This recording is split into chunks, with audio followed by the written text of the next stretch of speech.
Je n'aurais jamais pensé être le genre de personne à vider le compte en banque de mon mari et à le laisser en plan à 800 km de la maison.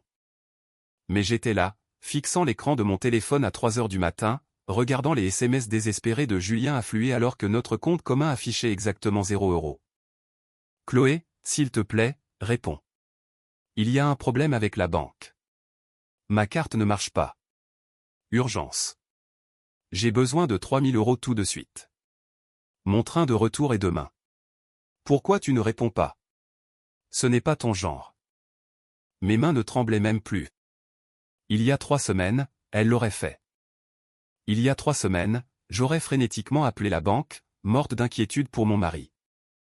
Mais ça, c'était avant que je ne découvre la vérité sur notre voyage de famille annulé dans les Alpes. Laissez-moi revenir là où tout a commencé. Parce que la femme assise ici, dans sa maison vide aux serrures changées et avec une valise prête pour Bora Bora, n'est pas la même femme qui croyait à chaque mensonge que Julien lui racontait. C'était un mardi soir de fin août quand Julien est rentré du travail avec l'air de quelqu'un qui venait d'apprendre un décès.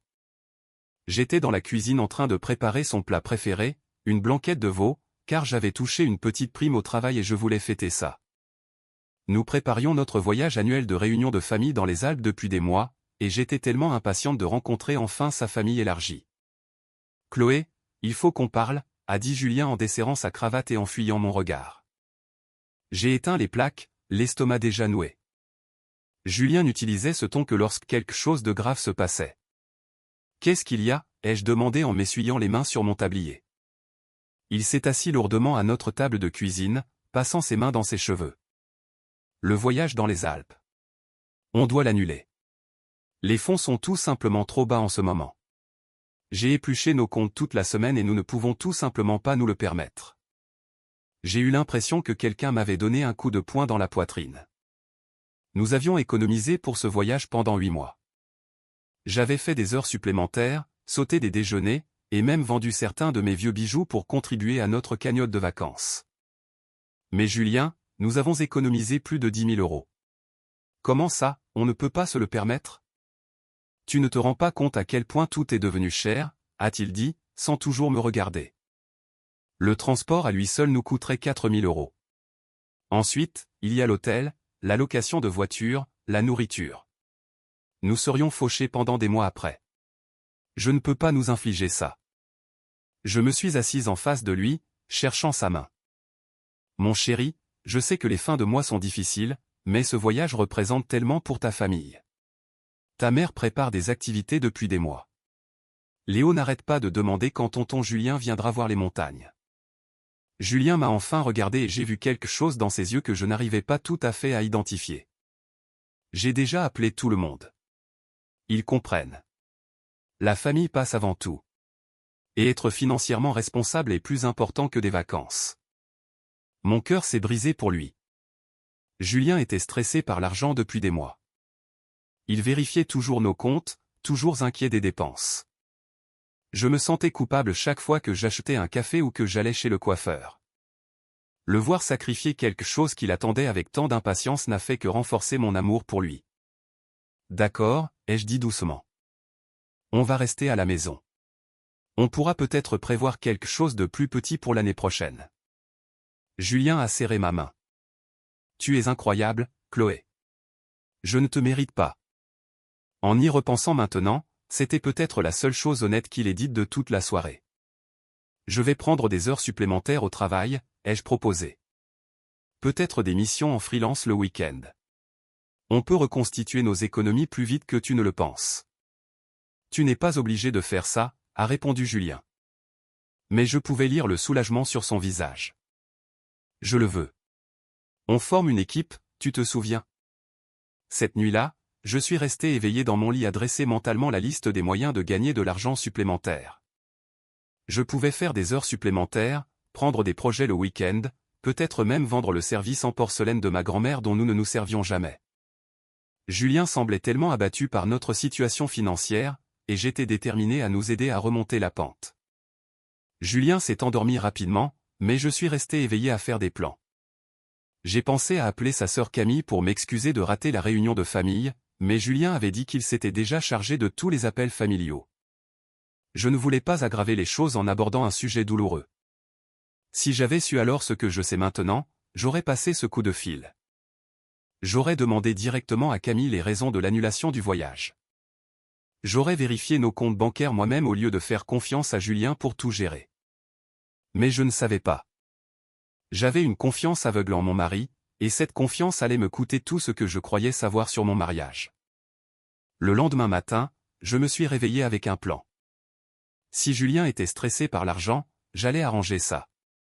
J'avais toujours été doué dans mon travail de coordinatrice marketing, mais je n'avais jamais réclamé de travail supplémentaire car Julien gagnait bien sa vie dans la vente, et nous semblions à l'aise. À présent, je réalisais que je devais passer à la vitesse supérieure. Je suis arrivé au bureau tôt et je suis allé directement voir mon patron, Monsieur Laurent. J'aimerais prendre des projets supplémentaires, lui ai-je dit. Les week-ends, les soirs, tout ce que vous avez de disponible. Il a eu l'air surpris. Chloé, vous faites déjà un excellent travail.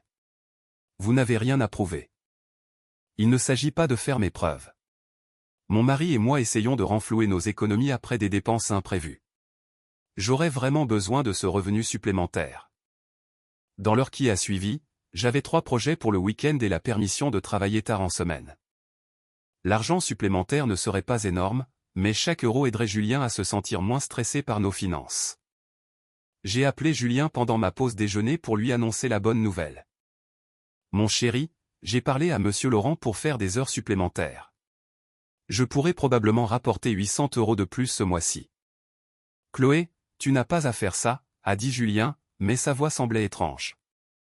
Distante. Je veux aider. On est dans le même bateau, non? Oui, bien sûr. Je dois y aller. Un gros client m'appelle. Il a raccroché avant que je puisse lui dire que je l'aimais. Ce week-end-là, j'ai travaillé samedi et dimanche, tandis que Julien disait rencontrer des clients potentiels. J'ai passé 12 heures par jour au bureau à concevoir des campagnes marketing et à rédiger des textes, en pensant à la fierté de Julien quand je lui remettrai ma première paie majorée. Quand je suis rentré dimanche soir, Julien était sur le canapé en train de regarder la télé, l'air plus détendu qu'il ne l'avait été depuis des semaines. Comment se sont passés tes rendez-vous clients, ai-je demandé en m'effondrant à côté de lui. Bien. Vraiment bien. Je crois qu'on pourrait décrocher le compte Moreau. C'est merveilleux. Tu vois, les choses s'arrangent déjà. Julien a souri et m'a attiré vers lui. Tu travailles trop dur, par contre. Je n'aime pas te voir si fatigué. C'est temporaire, juste le temps qu'on se remette à flot. Au cours des 2 semaines suivantes, je me suis jeté à corps perdu dans le travail comme jamais auparavant. J'étais au bureau à 7 heures du matin et je partais rarement avant 20 heures. J'ai pris des projets en freelance pour d'autres entreprises, travaillant sur mon ordinateur portable à la maison jusqu'à minuit. J'avais les yeux qui brûlaient à force de fixer des écrans, et je vivais de café et de barres de céréales, mais je me sentais bien de contribuer. Julien semblait aussi mieux gérer le stress financier. Il était constamment sur son téléphone, ce qu'il justifiait par des appels professionnels concernant de nouveaux comptes. Il avait acheté de nouveaux vêtements, ce qui m'a surprise puisque nous étions censés réduire les dépenses. Mais quand je lui en ai parlé, il a répondu que ses vieilles chemises s'usaient et qu'il devait avoir l'air professionnel pour ses clients. Tu as raison, ai-je dit. Je suis désolé. Je sais que tu ne dépenserais pas l'argent qu'on n'a pas. Exactement. Je fais très attention à chaque achat. Il a aussi commencé à sortir plus souvent le soir, disant qu'il faisait du réseautage avec des clients potentiels dans des restaurants et des cafés. J'étais généralement trop épuisé par mes longues journées de travail pour l'accompagner, ce qui, selon lui, valait mieux puisque de toute façon, c'était des réunions d'affaires. Ça me manque de passer du temps avec toi, lui ai-je dit un jeudi soir alors qu'il se préparait à partir pour un autre dîner de réseautage. Toi aussi tu me manques, mais c'est important pour notre avenir. Une fois que j'aurai décroché quelques-uns de ces gros comptes, tu n'auras plus à faire autant d'heures supplémentaires. Je l'ai embrassé pour lui dire au revoir et je suis retourné à mon ordinateur portable, travaillant sur la création d'un logo pour une petite entreprise qui me payait 200 €. Chaque euro comptait. Le plus étrange, c'était à quel point Julien semblait plus heureux. Malgré nos prétendus problèmes d'argent, il sifflait sous la douche, riait devant les émissions de télé, et parlait même de planifier un week-end en amoureux une fois que nos finances se seraient améliorées. J'étais épuisé et stressé, mais le voir plus optimiste donnait l'impression que tout mon travail acharné en valait la peine. Le vendredi après-midi, j'étais tellement fatigué que j'avais du mal à me concentrer sur mon écran d'ordinateur. J'avais enchaîné des journées de 14 heures pendant 2 semaines d'affilée, et mon corps commençait à se rebeller. J'ai décidé de quitter le travail plus tôt et de faire une surprise à Julien avec son dîner à emporter préféré. Mais quand je suis arrivé à la maison, Julien n'était pas là. Sa voiture avait disparu et il y avait un mot sur le plan de travail de la cuisine, parti aider Camille pour un truc. Je rentre tard. Ne m'attends pas. J'étais déçu, mais pas surprise. Julien aidait toujours sa famille pour divers projets. J'ai commandé une pizza pour moi et je me suis installé pour une autre soirée de travail en freelance. C'est alors que mon téléphone a vibré pour une notification sur les réseaux sociaux. J'ai failli l'ignorer. J'avais été tellement occupé à travailler que je n'avais pas consulté les réseaux sociaux depuis des jours, mais quelque chose m'a poussé à regarder l'écran. C'était une photo identifiée de Camille, et mon monde entier était sur le point de s'effondrer. La photo a mis du temps à charger sur mon téléphone, et pendant un instant, je me suis dit, il doit y avoir une erreur. Elle montrait Julien, Camille, Sylvie et le petit Léo debout devant un panneau en bois qui indiquait « Bienvenue en Haute-Savoie, l'écrin des Alpes ». Ils portaient tous des tenues de randonnée et affichaient de larges sourires avec des montagnes aux sommets enneigés s'étendant derrière eux. La légende m'a noué l'estomac. L'heure des retrouvailles en famille. Tellement heureuse qu'on ait tous pu venir. Tonton Julien prépare déjà notre randonnée de demain. Léo a hâte de voir les cascades. J'ai fixé l'écran jusqu'à ce que mes yeux s'embrouillent de larmes. Cela devait être une vieille photo. Peut-être que Camille l'avait postée par erreur, en se remémorant le voyage de l'année dernière ou quelque chose comme ça. Mais l'horodatage indiquait qu'elle avait été publiée il y a 20 minutes, et Julien portait la nouvelle veste bleue que je l'avais vu acheter la semaine dernière. Mes mains se sont mises à trembler pendant que je faisais défiler les autres publications récentes de Camille. Il y avait Julien portant Léo sur ses épaules sur ce qui ressemblait à un sentier de montagne. Julien et Sylvie riant pendant le petit déjeuner dans une auberge rustique. Julien faisant griller des guimauves autour d'un feu de camp avec toute la famille réunie autour de lui. Chaque photo était comme un coup de poignard dans la poitrine. J'ai appelé Julien immédiatement. Le téléphone a sonné 1 fois, 2 fois, 3 fois, puis est passé directement sur la messagerie vocale. Bonjour, vous êtes bien sur le portable de Julien. Laissez un message et je vous rappellerai. J'ai raccroché et j'ai rappelé. Directement sur la messagerie. Encore une fois, la messagerie. Il ignorait mes appels. Mon mari était dans les Alpes avec sa famille, profitant des vacances qu'il m'avait dit que nous ne pouvions pas nous permettre, et il refusait délibérément de répondre à mes appels. J'ai fait défiler à nouveau les photos, étudiant chaque détail. Le restaurant avait l'air cher, avec des nappes blanches et un éclairage élégant. L'équipement de randonnée de Julien était flambant neuf, les chaussures, le sac à dos, et même un appareil photo professionnel pendu à son cou. Ce n'était pas un voyage de famille à petit budget. C'était exactement le genre de vacances que nous avions planifié, sauf que je ne figurais sur aucune photo. Mon téléphone a vibré, un SMS de Julien. Je travaille tard ce soir, ne m'attends pas. J'ai fixé le message envoyé depuis les Alpes alors qu'il était soi-disant en train d'aider Camille pour un truc dans le coin.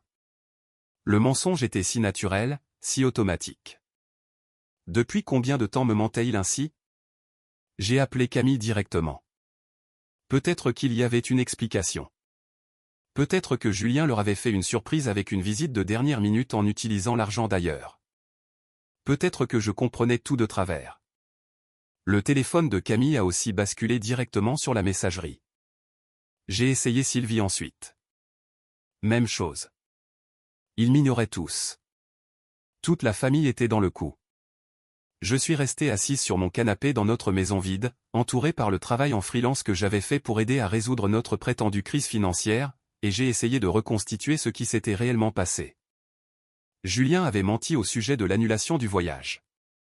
Il m'avait laissé m'épuiser à la tâche, essayant d'aider à résoudre des problèmes d'argent qui n'existaient apparemment pas. Il m'avait regardé sauter des repas et vendre les bijoux de ma grand-mère pendant qu'il planifiait secrètement des vacances en famille sans moi. Mais pourquoi? Pourquoi m'exclure d'un voyage de famille? Je m'étais toujours bien entendu avec sa famille. Sylvie semblait m'apprécier à Noël. Camille et moi n'étions pas proches, mais nous étions assez amicales. Léo m'adorait et demandait toujours quand tata Chloé viendrait le voir. À moins qu'il n'ait jamais voulu de ma présence en premier lieu. J'ai repensé à tous ces appels téléphoniques que Julien avait passés, ceux qu'il disait être des appels professionnels pour de nouveaux clients. C'étaient probablement des appels d'organisation avec sa famille, discutant des itinéraires de randonnée, des réservations de restaurants et de la façon de me cacher le voyage. Les dîners de réseautage auxquels il allait n'étaient pas des réunions d'affaires. C'étaient probablement des séances de préparation. Ou peut-être qu'il m'évitait tout simplement parce qu'il se sentait coupable de ses mensonges, les nouveaux vêtements, l'attitude détendue, les sifflements sous la douche. Tout s'expliquait maintenant. Julien n'était pas stressé par l'argent. Il était excité par ses vacances à venir. J'ai attrapé mon ordinateur portable et j'ai fait quelque chose que je n'avais pas fait depuis des mois. Je me suis connecté à notre compte bancaire commun pour voir exactement combien d'argent nous avions réellement. Ce que j'ai vu m'a fait pousser un hoquet de stupeur. Notre livret d'épargne, qui aurait dû contenir plus de 10 000 €, était presque vide. Mais il n'était pas vide parce que nous étions fauchés. Il était vide parce que Julien retirait systématiquement de l'argent depuis des semaines. De gros retraits étiquetés, frais de déplacement, voyages en famille et vacances dans les Alpes. Il n'avait pas seulement menti en annulant le voyage. Il avait dépensé l'intégralité de notre cagnotte de vacances pour un voyage qui ne m'incluait pas. J'ai fait défiler davantage de transactions, ma colère montant à chaque ligne. Réservation d'hôtel, billets de train, location de voiture, frais de restaurant, et même des achats pour du nouvel équipement de randonnée. Julien avait dépensé plus de 8 000 € pour ses vacances en famille tout en me disant que nous étions trop fauchés pour nous les permettre. Et j'avais fait des heures supplémentaires comme une idiote pour essayer de l'aider à résoudre des problèmes financiers qui n'existaient pas. J'ai passé l'heure suivante à examiner chaque transaction de nos comptes. Et ce que j'ai découvert m'a donné la nausée. Julien ne s'était pas contenté de dépenser nos économies de vacances. Il avait aussi pioché dans notre épargne de précaution, l'argent que nous avions mis de côté pour les vraies urgences comme la perte d'un emploi ou des frais médicaux. 3 000 € envolés. Mais ce n'était pas le pire. Le pire, c'était de voir un schéma que j'avais été trop crédule pour remarquer auparavant. Depuis des mois, Julien faisait de petits retraits étiquetés comme des frais professionnels ou des dîners d'affaires. Je ne les avais jamais remis en question car il gérait toutes nos finances et j'avais une confiance totale en lui. À présent, je réalisais que ces frais professionnels avaient financé le train de vie de sa famille. Il y avait des dépenses dans des restaurants luxueux les soirs où Julien m'avait dit qu'il travaillait tard, des achats dans des magasins de sport en plein air, et même une dépense pour ce qui ressemblait à une journée au spa pour Sylvie. Julien avait joué aux fils et aux frères généreux avec notre argent tout en me faisant culpabiliser de m'être acheté un déjeuner à 15 €. Je me suis souvenu de toutes les fois au cours des derniers mois où j'avais voulu faire quelque chose, sortir avec des amis, m'acheter une nouvelle robe, aller chez le coiffeur, et que Julien avait fait des commentaires sur le fait que l'argent se faisait rare. Peut-être le mois prochain, disait-il. On doit faire plus attention aux dépenses. Pendant ce temps, il claquait des centaines d'euros pour sa famille sans m'en parler. Les relevés de cartes de crédit étaient encore pires. Julien avait fait des retraits d'espèces totalisant plus de 2 000 €. Nous n'étions pas seulement fauchés, nous étions endettés. Et il m'avait laissé m'épuiser à la tâche, pensant que j'aidais à résoudre nos problèmes financiers, alors qu'en réalité, je ne faisais que financer ses mensonges. J'ai fermé l'ordinateur portable et je me suis assise dans le salon plongé dans l'obscurité, essayant d'assimiler ce que je venais d'apprendre. Mon mari me manipulait financièrement depuis des mois. Il m'avait fait me sentir coupable de chaque petit achat tout en finançant secrètement des vacances familiales coûteuses qui m'excluaient.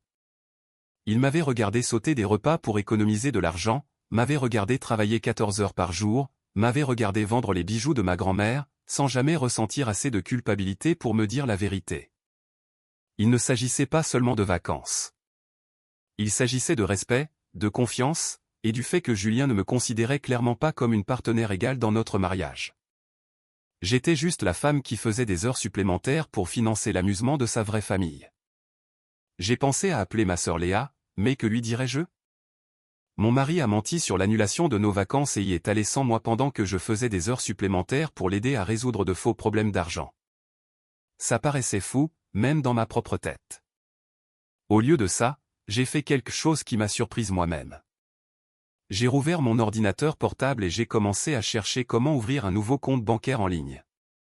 Si Julien pouvait déplacer de l'argent sans me le dire, je pouvais faire de même. En moins d'une heure, j'avais un nouveau compte courant à mon seul nom. Le site web de la banque rendait les choses faciles, juste quelques formulaires, une photo de ma carte d'identité, et un dépôt initial depuis mon compte courant personnel auquel Julien n'avait pas accès. Ensuite, j'ai fait quelque chose qui aurait été impensable 3 semaines plus tôt. Je me suis reconnecté à nos comptes communs et j'ai commencé à transférer de l'argent, pas seulement depuis notre compte courant commun, mais aussi depuis le compte d'épargne personnel de Julien. En tant qu'épouse, j'y avais légalement accès, chose sur laquelle Julien avait insisté quand nous nous étions mariés pour les urgences. Eh bien, ça ressemblait fort à une urgence. J'ai déplacé chaque centime que nous avions. Ce qui restait de la cagnotte des vacances, le solde de notre épargne de précaution, le compte personnel de Julien, et même la petite somme sur notre compte courant commun. J'ai tout transféré sur mon nouveau compte, regardant les chiffres changer sur mon écran avec un étrange sentiment de calme. Les comptes de Julien affichaient désormais exactement ce que les miens avaient affiché pendant des mois quand il contrôlait tout, 0 €. Je ne le volais pas. C'était notre argent. L'argent auquel j'avais contribué avec mon salaire et mes heures supplémentaires. L'argent qu'il avait dépensé pour sa famille sans mon savoir ni mon consentement. Je ne faisais qu'en reprendre le contrôle, de la même façon qu'il l'avait fait. En terminant le dernier transfert, j'ai ressenti quelque chose que je n'avais pas ressenti depuis des mois. De la puissance. Pour la première fois depuis notre mariage, j'étais celle qui prenait les décisions financières. C'était moi qui avais le contrôle. Mon téléphone a sonné, me faisant sursauter. Le nom de Julien est apparu sur l'écran.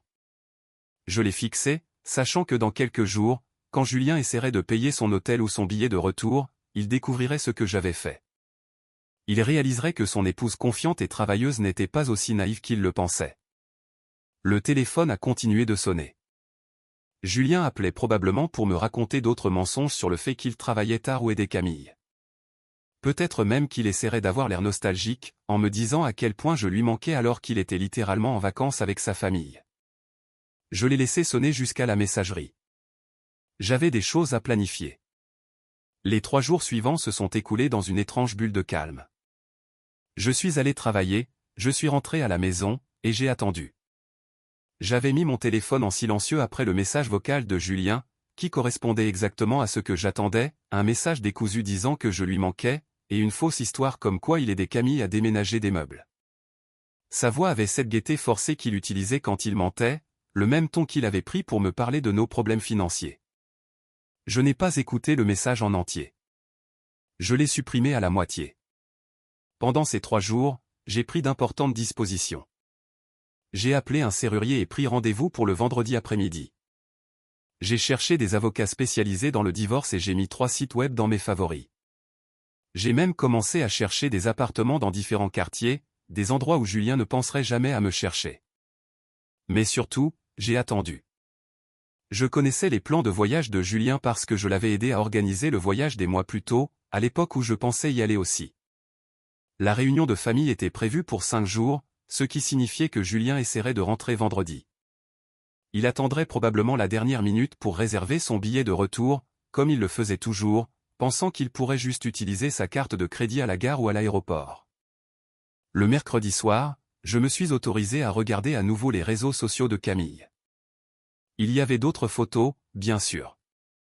Julien apprenant à Léo à pêcher dans un lac de montagne aux eaux cristallines. Toute la famille marchant au milieu de forêts aux feuilles dorées.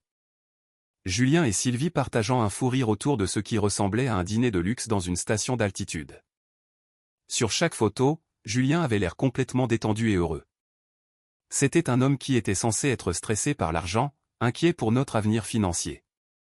Au lieu de cela, on aurait dit qu'il passait le meilleur moment de sa vie en dépensant l'argent que nous n'avions soi-disant pas. Les photos m'ont mise de nouveau en colère, mais c'était maintenant une colère froide et ciblée. Je n'étais plus la femme au cœur brisé, pleurant sur la trahison de son mari. J'étais une femme avec un plan. Le jeudi soir, j'ai fait une valise. Pas avec les affaires de Julien, ça pouvait attendre. J'ai préparé mes affaires, choisissant mes vêtements préférés et les bijoux que Julien ignorait que j'avais gardés quand je lui avais dit que j'avais tout vendu. J'allais avoir besoin de vacances une fois tout cela terminé. Et j'avais déjà décidé où je voulais aller, à Bora Bora, en Polynésie française. Plus précisément dans un complexe de luxe dont Julien avait toujours dit qu'il était trop cher pour des gens comme nous. J'avais regardé en ligne et j'avais découvert qu'une semaine là-bas coûterait à peu près la même somme que ce que Julien avait dépensé pour son voyage secret dans les Alpes. Cela semblait être la justice parfaite. Le vendredi matin est arrivé gris et pluvieux, correspondant parfaitement à mon humeur. Je suis allé travailler comme d'habitude, mais je n'arrivais à me concentrer sur rien. Toutes les quelques minutes, je vérifiais mon téléphone, attendant le SMS dont je savais qu'il allait arriver. À 14h47, il est enfin arrivé. Chloé, urgence. J'ai besoin que tu transfères 3000 € sur mon compte dès que possible. Mon train a été annulé et j'ai besoin d'argent pour l'hôtel. La famille compte sur moi. S'il te plaît, fais vite. J'ai lu le message 3 fois, m'émerveillant du culot de Julien. Même en pleine crise, il mentait. Son transport n'était pas annulé. Il n'avait tout simplement pas d'argent pour le payer car il avait tout dépensé pour ses vacances secrètes. Et, la famille compte sur moi, ne manquait pas d'air, vu qu'il m'avait exclu de ce même rassemblement familial. J'ai réfléchi à toutes les réponses que je pouvais envoyer. Je pouvais lui dire que j'étais au courant pour le voyage. Je pouvais lui expliquer exactement comment j'avais découvert ses mensonges. Je pouvais faire la liste de chaque transaction qu'il m'avait cachée, de chaque fois où il m'avait fait culpabiliser pour l'argent pendant qu'il dépensait secrètement nos économies. Au lieu de cela, j'ai tapé 4 mots simples, vérifie ton compte bancaire. J'ai appuyé sur envoyer et j'ai ressenti une bouffée de satisfaction si intense qu'elle m'a presque donné le vertige. Mon téléphone s'est mis à sonner immédiatement. Le nom de Julien a clignoté sur l'écran et je pouvais presque sentir sa panique à travers le téléphone. Il venait de découvrir que tous ses comptes étaient vides. Il était coincé dans une gare des Alpes sans argent, sans moyen de rentrer à la maison, et sans aucune idée de la façon dont cela s'était produit. J'ai éteint mon téléphone et j'ai quitté le travail plus tôt. Le serrurier m'attendait déjà quand je suis arrivé à la maison. Un homme d'un certain âge, sympathique, qui ne m'a posé aucune question sur la raison pour laquelle j'avais besoin de changer toutes les serrures de la maison. Pendant qu'il travaillait, j'ai commencé à mettre les affaires de Julien dans des cartons. Pas avec colère, pas frénétiquement, juste en emballant méthodiquement ses vêtements, ses livres, sa collection de magazines de golf. En pliant ses chemises, y compris les nouvelles qu'il avait achetées pour ses vacances secrètes, je n'ai ressenti qu'une froide détermination. La femme qui aurait pleuré sur ses vêtements, qui les aurait portés à son visage pour sentir son parfum, n'existait plus. Le soir venu, les affaires de Julien étaient soigneusement emballées dans des cartons près de la porte d'entrée, et toutes les serrures de la maison avaient été changées. Mon téléphone, quand je l'ai enfin rallumé, affichait 47 appels en absence et des dizaines de SMS. Je n'en ai lu aucun. J'ai passé la matinée du samedi à faire quelque chose que je n'avais pas fait depuis des années, faire du shopping pour moi sans culpabilité. Je me suis promené dans les boutiques avec la carte de crédit de Julien, celle liée à son compte personnel qui affichait maintenant 0 €, et j'ai acheté tout ce que je m'étais refusé depuis des mois. Une nouvelle robe pour mon voyage à Bora Bora, des produits de soins coûteux, une paire de lunettes de soleil de créateur qui coûtaient plus cher que ce que Julien me laissait dépenser pour les courses d'une semaine. À chaque achat, je me sentais un peu plus redevenir moi-même, comme la femme confiante que j'étais avant que Julien ne me convainque que vouloir de belles choses était égoïste. La carte de crédit fonctionnait très bien. Bien sûr, j'avais vidé les comptes bancaires, mais la société de crédit ne le savait pas encore. Le temps qu'ils s'en rendent compte, je serai loin. J'ai aussi passé quelques appels téléphoniques importants. Le premier à une avocate spécialisée dans le divorce nommée Maître Dubois, experte dans les cas de malversation financière. Ses honoraires de consultation étaient élevés, mais après avoir entendu mon histoire, elle a accepté de prendre mon dossier. Ce que votre mari a fait s'appelle de la violence économique, a-t-elle expliqué au téléphone. Cacher des actifs, mentir sur les revenus, vous faire culpabiliser pour des dépenses normales pendant qu'il dépense sans compter. C'est plus fréquent qu'on ne le pense, et c'est un motif de divorce absolu. J'ai transféré tout notre argent sur mon propre compte, ai-je avoué. C'était légal ? Totalement légal. Ce sont des biens communs, et vous avez tout à fait le droit de vous protéger de toute manipulation financière supplémentaire. En fait, je vous recommanderais de tout documenter. Les relevés bancaires, les factures de carte de crédit, ces photos sur les réseaux sociaux. Nous aurons besoin de preuves de sa tromperie. Mon deuxième appel a été pour un agent immobilier. Notre maison était à nos deux noms, mais je voulais entamer la procédure de vente. Je ne pouvais pas assumer seul les remboursements du prêt, et de toute façon, la maison renfermait trop de souvenirs des mensonges de Julien. Le marché est bon en ce moment, m'a dit l'agent. Une maison comme la vôtre devrait se vendre rapidement, surtout si vous êtes prête à fixer un prix compétitif. Je veux m'en débarrasser le plus vite possible, ai-je répondu. Mon troisième appel a été pour une agence de voyage. Je veux réserver un voyage à Bora Bora, lui ai-je dit. Vol en première classe, suite face à l'océan, la totale. L'argent n'est pas un problème.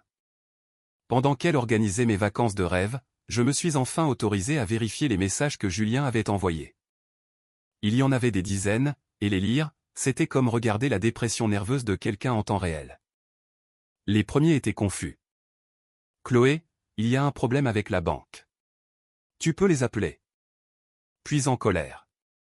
Qu'est-ce que tu as fait? Ce n'est pas drôle. Ensuite, désespéré. S'il te plaît, je suis coincé ici. Camille a dû payer ma chambre d'hôtel. C'est humiliant. Puis manipulateur. Je sais que tu es contrarié par quelque chose, mais on peut s'arranger. Transfère-moi juste assez d'argent pour que je rentre et on en discutera. Et pour finir, pathétique. Chloé, s'il te plaît. Je suis désolé pour ce que j'ai fait. Je t'aime. Aide-moi juste à rentrer. J'ai supprimé chaque message sans répondre. Le serrurier avait fait de l'excellent travail. Quand Julien finirait par rentrer à la maison, quelle que soit la façon dont il y parviendrait, il se retrouverait à la porte de sa propre maison. J'avais déjà fait en sorte que ces cartons soient laissés sur le porche avec un mot lui demandant de contacter mon avocate. Le dimanche après-midi, j'ai fait quelque chose qui m'a semblé merveilleusement symbolique. Je suis allé à la banque et j'ai fermé nos comptes communs. La guichetière, une jeune femme aux yeux doux, a traité les papiers sans poser de questions. Votre mari aura-t-il besoin d'avoir accès à ces fonds, a-t-elle demandé. Non, ai-je répondu fermement. Il a perdu ce droit. J'ai aussi ouvert un coffre-fort et j'y ai rangé des copies de tous nos documents financiers, les SMS mensongers de Julien, et des captures d'écran des publications de Camille sur les réseaux sociaux. Maître Dubois avait raison.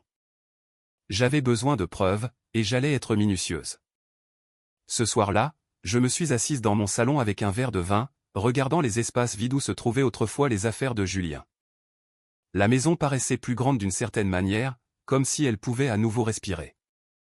J'y vivais depuis 3 ans, mais elle ne m'avait jamais vraiment semblé m'appartenir. Julien avait pris toutes les décisions de décoration, choisi tous les meubles, et même décidé quelles photos accrocher au mur.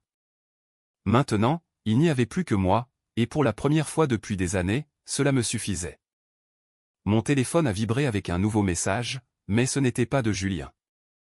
C'était l'agente de voyage. Votre voyage à Bora Bora est confirmé. Le vol en première classe par mardi matin.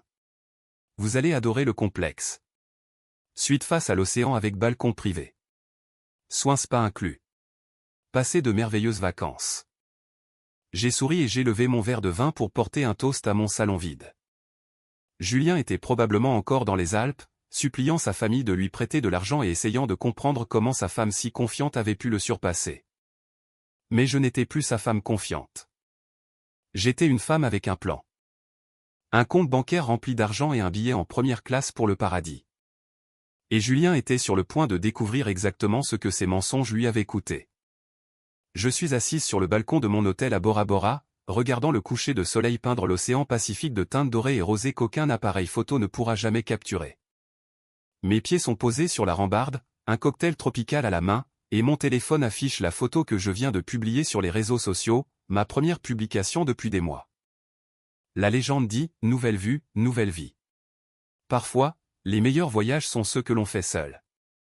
Cela fait 6 semaines que j'ai laissé Julien en plan dans les Alpes, et ma vie s'est transformée d'une manière que je n'aurais jamais imaginé possible. La femme qui travaillait 14 heures par jour pour l'aider à résoudre de faux problèmes financiers a disparu, remplacée par quelqu'un qui connaît sa propre valeur et refuse d'accepter moins. Les papiers du divorce ont été déposés il y a 3 semaines. Maître Dubois s'est révélé être tout ce que j'espérais d'une avocate, tranchante, minutieuse et totalement insensible à l'histoire larmoyante de Julien sur le fait qu'il était perdu et qu'il avait fait des erreurs. Quand Julien est enfin rentré des Alpes, Camille avait dû lui virer de l'argent pour un billet de bus, ce qui a apparemment causé une énorme dispute familiale. Il a trouvé ses affaires sur le porche et une mise en demeure scotchée sur la porte. Il a essayé de m'appeler des centaines de fois ces premiers jours. Quand j'ai enfin décroché, juste une fois, sa voix était un mélange de rage et de désespoir. « Chloé, tu ne peux pas simplement voler notre argent et disparaître. C'est de la folie. » « Je n'ai rien volé, » ai-je répondu calmement. « J'ai pris le contrôle des biens communs que tu utilisais de façon abusive. » Il y a une différence. Utilisé de façon abusive? J'ai dépensé de l'argent pour un voyage en famille. Un voyage en famille qui excluait ta femme pendant que tu lui mentais sur le fait qu'on était fauchés. Un voyage que tu as financé en me faisant culpabiliser pour l'achat d'un repas pendant que tu dépensais des milliers d'euros dans mon dos. Le silence à l'autre bout du film a dit tout ce que j'avais besoin de savoir. Julien ne s'était jamais attendu à ce que je comprenne, et encore moins à ce que je riposte. « On peut arranger ça », a-t-il finalement dit. « J'ai fait des erreurs, mais on peut réparer ça. » « Non, Julien, on ne peut pas. Tu n'as pas fait des erreurs. Tu as fait des choix. Tu as choisi de me mentir pendant des mois. Tu as choisi de m'exclure de ta famille. Tu as choisi de me manipuler financièrement tout en profitant de mon travail acharné. Ce n'était pas des erreurs. C'est ce que tu es vraiment. » J'ai raccroché et j'ai bloqué son numéro. La maison s'est vendue plus vite que quiconque ne l'avait prévu. Apparemment, Julien était en retard sur le paiement de nos mensualités de crédit immobilier, bien qu'il m'ait dit que nos finances allaient bien. Un autre mensonge sur une longue liste. La vente a tout juste couvert ce que nous devions, mais je m'en fichais. J'étais libre. J'ai trouvé un bel appartement dans un quartier artistique du centre-ville, le genre d'endroit que Julien aurait jugé trop branché ou trop cher. Il a d'immenses fenêtres, des murs en briques apparentes et une vue sur les toits de la ville. Pour la première fois de ma vie d'adulte, je vis dans un endroit qui me semble m'appartenir totalement. Ma situation professionnelle s'est également améliorée. Quand M. Laurent a appris mon divorce, il m'a proposé une promotion dont j'ignorais même l'existence. « Vous avez travaillé pour 3 depuis des mois, » a-t-il dit. « Il est temps de vous payer en conséquence. » L'augmentation a été suffisamment importante pour que je puisse payer mon nouvel appartement et continuer à mettre de l'argent de côté. Mais le meilleur dans ma nouvelle vie, c'est la paix.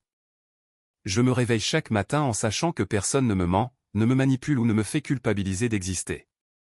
J'achète un café sans calculer si je peux me le permettre. Je fais des projets avec des amis sans demander l'avis de quelqu'un d'autre d'abord. J'apprends à faire confiance à mon instinct à nouveau, et il est plutôt bon. La famille de Julien, comme on pouvait s'y attendre, s'est retournée contre lui une fois qu'ils ont compris que son irresponsabilité financière les affectait aussi. Camille a posté un long coup de gueule sur les réseaux sociaux au sujet des membres de la famille qui font des promesses qu'ils ne peuvent pas tenir. Après que Julien n'a apparemment pas pu la rembourser pour son billet de bus pour rentrer chez lui, Sylvie a complètement cessé de lui parler quand elle a découvert qu'il mentait sur l'argent depuis des mois. Léo, le doux petit Léo, est le seul qui a semblé sincèrement triste de la situation. Camille m'a dit par l'intermédiaire d'une amie commune qu'il n'arrêtait pas de demander quand tata Chloé viendrait le revoir. Cela me brise un peu le cœur, mais je ne peux pas réparer la relation de Julien avec sa famille. C'est à lui de nettoyer ses propres dégâts. En regardant les vagues se briser sur le rivage en contrebas de mon balcon, je pense à la femme que j'étais. Toujours au travail, toujours à faire des sacrifices, faisant toujours passer les besoins de Julien avant les siens. Cette femme croyait que l'amour signifiait se faire toute petite pour que l'autre puisse se sentir plus grand. Elle pensait qu'être une bonne épouse signifiait accepter les mensonges et la manipulation avec le sourire. Je sais que ce n'est pas vrai maintenant. Le véritable amour n'exige pas que l'on se rabaisse. Un vrai partenariat n'implique pas de secret financier ni d'exclusion délibérée. Le véritable respect ne vient pas avec des conditions et de la manipulation. Le soleil s'est maintenant complètement couché et l'océan s'étend à l'infini devant moi, sombre et plein de possibilités. Demain, je prends l'avion pour rentrer dans mon nouvel appartement, ma nouvelle vie, et ma nouvelle compréhension de ce que je mérite. Julien m'a donné une leçon précieuse, même si je doute qu'il l'ait voulu. La meilleure vengeance n'est pas la colère ou l'amertume. C'est de vivre une belle vie.